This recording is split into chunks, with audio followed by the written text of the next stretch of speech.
श्री गणेशाय नमः। Hariom Sharma money tips channel पर आप सभी का स्वागत है। आज मैं आपको अश्विनी मास की कृष्ण पक्ष की गणेश चतुर्थी की कथा सुना रहा हूँ। ध्यान से सुने। सबसे पहले तो भगवान गणेश जी की पूजा कर लें। पूजा करने के बाद में भगवान गणेश जी के सामने व्रत का संकल्प करें। पहले आप संकल्प कर लें, उसके बाद भगवान गणेश जी को दुर्वादल समर्पित करें, भगवान को पुष्प समर्पित करें, भगवान गणेश जी के सामने दीपक जलाएं और इस कथा का श्रवण करें। युधिष्ठिर ने भगवान से पूछा, हे कृष्ण जी, मैंने सुना है कि अश्विनी कृष्ण चतुर्थी को संकटा चतुर्थी कहते हैं। हे जगदीश्वर, आप कृपा करके मुझसे विस्तार पूर्वक इस कथा का श्रवण कराइए। हे प्रभु, आप सब कुछ जानते हैं। भगवान श्री कृष्ण जी ने उत्तर में कहा कि प्राचीन काल में यही प्रश्न पार्वती जी ने गणेश जी से किया था कि हे देव, अश्विनी मास में किस प्रकार गणेश जी की पूजा की जाती है, इसे करने से क्या फल प्राप्त होता है। यह सुनकर गणेश जी ने कहा, हे माता, सिद्धि की कामना करने वाले व्यक्ति को चाहिए कि अश्विनी मास में कृष्ण पक्ष की चतुर्थी की पूजा पूर्वक विधि से करें।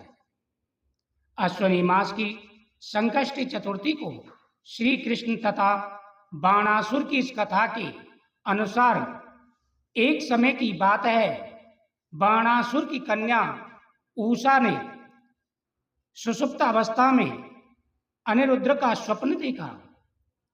अनिरुद्ध के विरह से वह इतनी अभिलाषी हो गई, उसके चित्त को किसी भी प्रकार से शांति नहीं मिल रही थी। उसने अपनी सहेली चित्रलेखा से त्रिभुवन के संपूर्ण प्राणियों के चित्र बनवाए।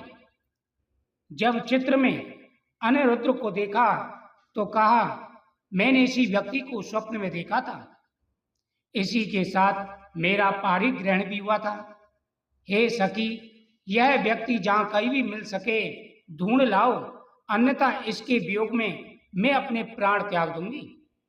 अपनी सखी की बात सुनकर चित्रलेखा अनेक स्थानों में खोज करती हुई द्वारकापुरी में पहुंची। चित्रलेखा राक्षसी माया जानती थी। उसने वहां अनिरुद्ध को पहचान उसने उसका अपहरण कर लिया और रात्रि में पलंग सहित अनिरुद्ध को उठाकर वह गोधूली बेला में बाणासुर की नगरी में प्रविष्ट हो गई। इधर प्रद्युम्न को पुत्र शोक के कारण असाध्य रोग से ग्रसित होना पड़ा। अपने पुत्र प्रथम एवं पौत्र अनिरुद्ध की घटना से श्री कृष्ण जी व्याकुल उठे। रुक्मणी भी पौत्र के दुख से दुखी होकर बिलखने लगी और खिन्न मन से कृष्ण जी से कहने लगी, हे नाथ, हमारे प्रिय पौत्र का किसने हरण कर लिया है, अथवा वह अपनी इच्छा से कहीं गया है। मैं आपके सामने शोकाकुल हूं, अपने प्राण छोड़ दूंगी। रुक्मणी की ऐसी बात सुनकर श्री कृष्ण जी यादवों की सभा में उपस्थित हुए। वहां उन्होंने परम तेजस्वी लोमस ऋषि की दर्शन किए। उन्हें प्रणाम कर श्री कृष्ण ने सारी घटना कह सुनाई। श्री कृष्ण ने लोमस ऋषि से पूछा कि हे मुनिवर, हमारे पौत्र को कौन ले गया है या वो कहीं चला गया है? हमारे बुद्धिमान पौत्र का किसने अपहरण कर लिया, यह बात मैं नहीं जानता हूं। उसकी माता पुत्र वियोग के कारण बहुत दुखी है। कृष्ण जी की बात सुनकर लोमस मुनि ने कहा, हे कृष्ण, बाणासुर की कन्या उषा की सहेली चित्रलेखा ने आपके पौत्र का अपहरण किया है और उसे बाणासुर के महल में छिपा रखा है। यह बात नारद जी ने बताई है। आप अश्विनी मास की कृष्ण पक्ष की चतुर्थी संकटा चतुर्थी का व्रत कीजिए। इस व्रत के करने से आपका पौत्र अवश्य आ जाएगा। ऐसा सुनकर मुनिवर वन में चले गए।